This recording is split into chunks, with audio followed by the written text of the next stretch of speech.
जनाबे वाला मशरक वस्ता दे विच अग और खून का खेड हजे तक मुसलसल जारी है। अमरीका और ईरान के दरमियान जिहड़ी एक कशीदगी चलती पई है, ये हुण खतरनाक हद तो भी अगे निकल गई है। दोनों मुल्कां ने आपदा जिहड़ा लक है ना वो कस लिया और हुक्मरानों के जिहड़े तेवर ने वो इंतहाई सख्त हुंदे पे ने। जिहड़े पहले बयान दिंदे पे सी, हुण उस तो भी ज़्यादा जिहड़ी गोलाबारी है वो चलती पई है। जमीन दे उत्ते समझ लो कि तुसी बारूद वरसदा पिया है और मूँह दे विचों अग दे शोले निकलते पे है। आ पिछले 8 दिन और 9 रातां तो ईरान दे उत्ते मुसलसल हमले हुंदे पे ने और फिजा दे विच जंगी त्यारे ने, समंदरां दे विच जंगी बहरी बेड़े ने, मिसाइल जिहड़े ने वो बिल्कुल तैयार खड़े ने, ड्रोन जिहड़े ने वो भी कहंदे ने कि सानू सिर्फ हत्थ लाना है ते असीं उड़ जाना है। दोनों पासे सख्त बयानात वो आंदे पे है। इस हौलनाक जंग के असरात पूरे खिते दे उत्ते भी नुमाया होंदे पे है। पूरे खिते दे उत्ते इहदे असरात आंदे पे। अच्छा, हालात जिहड़े ने हर लंघदे होए दिन दे नाल मजीद संगीन होंदे जा रहे हैं। खिता एक नवी जिहड़ा ना समझ लो कि एक यकीनी तौर दे उत्ते एक ऐसे खतरनाक मोड़ वल जांदा पिया है जिहदा एक आम बंदा कोई तसव्वुर भी नहीं कर सकता। हर पासे जंग की गल होंदी पई है, हर पासे खौफ है, डर है, हर पासे तशवीश है। अमरीकी त्यारे हुण फौजी अड्डियां तक महदूद नहीं है, हुण तां इन्हां दे निशाने भी बदल गए। हुण जिहड़े पुल ने वो टुटदे पे ने, रेलवे जिहड़ियां लाइन्स ने वो तबाह कर दित्तियां ने, बिजली घर जिहड़े ने वो जलदे पे ने, पानी साफ करने वाले जिहड़े प्लांट ने वो मलबे का ढेर बनते पे है। बंदर अब्बास और रोदा नूं मिलाउण वाला जिहड़ा पुल हैगा वो एक ही रात दे विच जमीन बोस हो गया है। चाबहार बंदर दा जिहड़ी बंदरगाह हैगी है उहदा कंट्रोल टावर जिहड़ा वो 3 वारी निशाना बनाया गया। एक डीसैलिनेशन प्लांट दे उत्ते भी हमले ने 10,000 अफराद नूं पानी तो महरूम कर दिता है। ये सिर्फ एक वाकया नहीं है, ये समझ लो एक पैटर्न है। खुरमाबाद दे विच घर उजड़े ने, सदी पुराना एक तिब्बी तहकीकी मरकज़ है वो भी मलबे का तेल बन गया। वो मरकज़ जो कि हैज़े वर्गियां बीमारियां तो लड़न वास्ते बनाया गया सी, ये कि बीमारियां तो लड़न वाला इदारा भी फौजी हदफ हो सकता है? हैरानी वाली गल है। वैसे ईरान की वजारत सेहत कहती है कि सिर्फ इस महीने के अंदर 50 तो ज़्यादा अफराद शहीद हो चुके हैं, जबकि 500 तो ज़्यादा जख्मी हुए हैं। कि ये फौजी हिकमत अमली है, ये तो खुली दुश्मनी लगती है। सेंटकॉम का दावा है कि उन्होंने साहरी निगरानी और फजाई दिफा निशाना बनाया। उन्होंने मिसाइल, ड्रोन ज़खायर और बहरी सलाहियतां हदफ बनाया। लेकिन सच तो यह है कि शहरी ढांचे जी वैश्याना बंबारी की है, ये बावजूद वाशिंगटन नाकाम रहा। अमरीका हुण तक जड़ा ये कहता सी ना कि भी मैं ये हमले इसलिए कर रहा हूँ, ईरान को चाहिए कि वो आबना हुरमस खोल दे, वो तो नहीं खुली।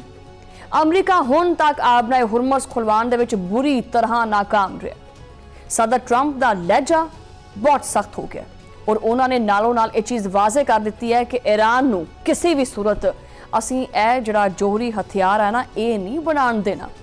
साडे वास्ते ए जड़ा अबूरी मुआहिदा होया है, सानू इहदी कोई परवाह नहीं हैगी, असीं इहनूं किसी खातर च लैके नहीं आंदे। और अगर ईरान डील नहीं मानता तां अमरीका नूं भी कोई फिक्र नहीं हैगी। ईरान दे बैलिस्टिक मिसाइल हमलियां दे विच उर्दन दे विच 2 अमरीकी फौजी हलाक कर दिते ने। जंग शुरू होण तो जिहड़ा ना वो हुण तक जरा 16 अमरीकी जिहड़े ने वो हलाक हो चुके हैं। जदों दी जंग लगी 420 तो ज़्यादा अमरीकी फौजी जख्मी ने। रूसी मीडिया ने एक बहुत बड़ा दावा किया कि उर्दन दे विच हलाकतां तो बाद ट्रंप ने पेंटागन नूं पूरी शिद्दत दे नाल आख्या है कि भी ये बंबारी करो, ईरान दे उत्ते हुक्म जारी किया है। उधर दूजे पासे इजरायली वजीर दफा ने भी धमकी दे दी है। हुण पता नहीं भी ये दोबारा जागदे पे है, हुण वो दोबारा सिर च चक्कण लग पे। उन्होंने खबरदार किया है कि ईरान दे किसी भी हमले का असीं पूरी ताकत नाल जवाब देवांगे कि दुनिया एक होर अजीम जिहड़ी तबाही है उहदे वल जांदी पई है। और ईरान ने भी आपदे सारे पत्ते दिखा दिते, उन्हें शो कर दिते। ईरानी फौज और पासदान इनकलाब ने वड्डे वड्डे दावे किए हैं। उन्होंने कवैत और अमरीकी फौजी अड्डियां दे उत्ते हमले किए हैं। अलियुस सालम एयरबेस और अल अदीरी कैंप के उत्ते जिहड़ा है ना वो निशाना उन्होंने बनाया गया। बहरेन दे विच अमरीकी तनसीबात और इराक के अहदाफ के उत्ते भी ड्रोन डिग्या गया। ईरान ने कवैत दे विच समंदरी पानी साफ करने वाले जिहड़े प्लांट ने उन्हां दे उत्ते दूजी वारी वार कीता है। हमला किया है और ये हमले दसते पे है कि जंग किसी एक जगह तक महदूद नहीं हैगी। ईरान के सुप्रीम लीडर आयतुल्ला मुस्तफा खामनाई ने अमरीका को संगीन नताइज की धमकी दी है और उन्होंने आख्या है कि वाशिंगटन को तनाज़ा जिहड़ा वधाउणा ये वधांदा पिया ना, जिहड़ा इहदी बड़ी भारी कीमत जिहड़ी ना चुकानी पएगी। ईरानी वज़ीर खारजा अब्बास अरागची का बयान भी सामने आया और उन्होंने आख्या कि मुल्क का दफा हुण सिर्फ आखिरी सांवां तक जारी रहेगा, असीं पिछे नहीं हटांगे। अमरीकी हमलिਆਂ ਦੇ ਵਿੱਚ शहीद होने वालियां ਦਾ ਜਿਹੜਾ खून है ना वो ज़ाया नहीं जाएगा और उन्होंने साफ साफ आख्या है कि जंग या अमन का हतमी फैसला सिर्फ और सिर्फ सुप्रीम लीडर करनगे। अमरीका दे जिहड़ा ना वो अमरीका तो जिहड़ी जंग है ना वो उन्होंने कहा कि जी उस टाइम तक खत्म नहीं करनी जदों तक सानू ये पता ना चल जाए कि भी ईरान वाज़े तौर पर ये जित गया, ईरान नू बरतरी हासिल हो गई है, उदों तक अमरीका नाल ये जिहड़ी जंग है ये लगी रहेगी। हुण कोई भी पिछे हटन नू तैयार नहीं हैगा। मुसलसल हमले और जवाबी कार्रवाइयां तो मशरक़े वुस्ता एक वसी जंग की लपेट दे विच आया पिया। आपने हुरमस बंद पई है, आलमी तवानाई की सप्लाई लाइन जिहड़ी है वो दाऽ ते लग गई है, आलमी मैशत तबाही के दहाने के उत्ते आके खड़ी है। सवाल इत्थे यह है कि इसदा जिम्मेदार आखिर कौन है? आलमी बरादरी एक चुप करके कुटां वट के लत्ते लत्त रख के क्यों बैठी है, बोलती क्यों नहीं हैगी, क्यों नहीं सारे विच आंदे? विचों विच हर बंदा ही इहदे विच अपनी अपनी रोटियां सेकी जा रहा है, एक ऐसा तंदूर भखदा पिया। अकवामे मुत्तहदा के चार्टर के उत्ते दस्तखत करने वाले ममालिक जिहड़े ने बैन अवी कवानीन की खुली खुली खिलाफवर्जी करते पे, देखते नहीं पे, लेकिन फिर भी चुप है। जंगा किन्नियां ही शदीद क्यों ना होन, किन्नियां ही डादियां क्यों ना होन, बैन अवी कवानीन कुछ हदां तां लाजमी मुकर्रर करते हैं कि भी आ तो ठीक है तुसीं लड़ना है लड़ो, लेकिन आ हद नहीं पार करनी।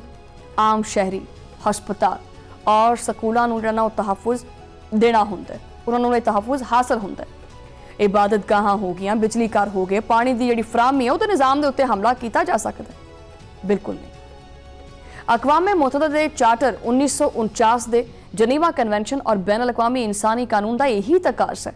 अमरीका और ईरान दोनों इस गल की जो पाबंद हैगे ने कि फौज और शहरी हदाफ के विच वाज़े तौर पर फर्क करन भी किहड़ी चीज़ को निशाना बनाना और किनू नहीं बनाना। इसी तरह जनीवा कन्वेंशनस का आर्टिकल 56 जिहड़ा वो जौहरी बिजली घरां दे उत्ते हमले की सख्त मुमानत करता है, मना करता है। ये सारे प्रोटोकॉल्स और कन्वेंशनस इस वास्ते बनाए गए सी ताकि दुनिया महफूज रहे, दो मुल्कां दा तसादुम जिहड़ा है वो पूरी दुनिया वास्ते मुसीबत ना बने, तनाज़ात तो निकलन वास्ते और दुश्मनी खत्म करने की जिहड़ी गुंजाइश है वो बाकी होनी चाहिए है। लेकिन अमरीका ने इन्हां सारे कवानीन दियां तज्जियां उड़ा दित्तियां ने। इन्हां बैन अवी कवानीन की खिलाफ वर्जी ने आलमी अमन नूं शदीद खतरे दे विच पा दिता है। अमरीका और ईरान दोनों ही इन्हां नूं चाहिदा है कि भी ये हुण ठंड रखण, कोई अकल का इस्तेमाल करन। इन्हां नूं चाहिदा है कि तहम्मुल नाल, बुरदबारी नाल, सफारती ज़राए नाल इस चीज़ नूं अमन नूं तरजीह देन। मुज़ाकरात और बैन अवी कवानीन की पासदारी ही अमन का एक वाहद रास्ता हो सकता है और यही रास्ता है। आलमी बरादरी और अकवामे मुत्तहदा नूं हुण मेरे ख्याल च जाग जाना चाहिए है, जिहड़ी वो नींद लैके सुते पे है। आलमी बरादरी नूं चाहिए कि हुण जागे और अकवामे मुत्तहदा नूं चाहिए कि वो जागे और इन्हां नूं मशरक़े वुस्ता दे विच कशीदगी घट करन दे विच आपदा एक मौसर किरदार अदा करना चाहिए है कि ये सारा बेड़ा पाकिस्तान नहीं चुक्या। शहरियां दा तहफ्फुज़ यकीनी बनाना हुण दुनिया की एक अवलीन जिम्मेदारी है। सवाल यह है कि फौजी बरतरी इंसानी जाना दी जी हैगी है वो उहदे तो ज़्यादा कीमत होंदी है उहदी कि भी मैं ही जिहड़ा वो फातेह हैगा, इहदी कीमत इंसानी जान तो ज़्यादा है। कि आलमी कानून सिर्फ और सिर्फ एक किताबां तक ही महदूद ने, कि आलमी कवानीन सिर्फ किताबां विच बच्चों नूं पढ़ाउण वास्ते लिखे गए हैं, अमली तौर पर इन्हां दा कोई लैना देना ही नहीं हैगा। कि आउण वालियां नस्लां इस जंग नूं एक जिहड़ा ना वो अलमिया समझ के याद रखणगियां? वक्त आ गया कि दुनिया नूं चाहिए है कि हुण आपदी जिहड़ियां अखां मीचियां होईयां ने इन्हां नूं खोले और हथियारां नूं करे थले और आके बवे मेज़ ते। सफारतकारी नूं एक होर जिहड़ा मौका है ना वो देना चाहिए, क्योंकि जंगां मुसलसल हल नहीं होंदियां किसी भी मसले का। जंगां सिर्फ और सिर्फ नवे मसले पैदा करदियां। इस्लामाबाद मुफाहमती याददाश्त जिहड़ी ना वो सामने आई सी ते ये अमरीका और ईरान के तनाज़ात के हल वास्ते एक मिसाली कोशिश सी। लेकिन दोनों अफ्रीकैन ने इस याददाश्त के उत्ते दस्तखत करने तो बाद एक दूजे के उत्ते दोबारा हमले कर दिते। उन्होंने इस अहम मुआहदे की संगीन खिलाफवर्जी की है। लेकिन याद रखो हुण भी अगे वध के फिर भी हजे भी राह है, अगे वध के कोई ना कोई राह कढ़िया जा सकता है, हजे भी राह मौजूद है। तबाही तो बाद आखिरकार मेज़ ते आना ही पैना है। अमन किसी की हार या जित नहीं होंदा, बल्कि अमन जिहड़ा है वो इंसानी बका का सब तो वड्डा तकाजा है। और वक्त का तकाजा भी ये है कि और ये जिहड़ा वक्त है ना वो इस चीज़ का भी है कि इस कड़वी हकीकत को तस्लीम किया जाए। अगर हुण भी जंग ना रुकी तो तारीख जिहड़ी है वो किसी नूं भी माफ़ नहीं करेगी, किसी नूं भी, ना उन्होंने जिहड़ा जित्या और ना उन्होंने जिहड़ा हारिया। तारीख याद रखेगी तो उन्होंने याद रखेगी जिन्हें इंसान की बका वास्ते कुछ जिहड़ा ना कोशिश की होवे।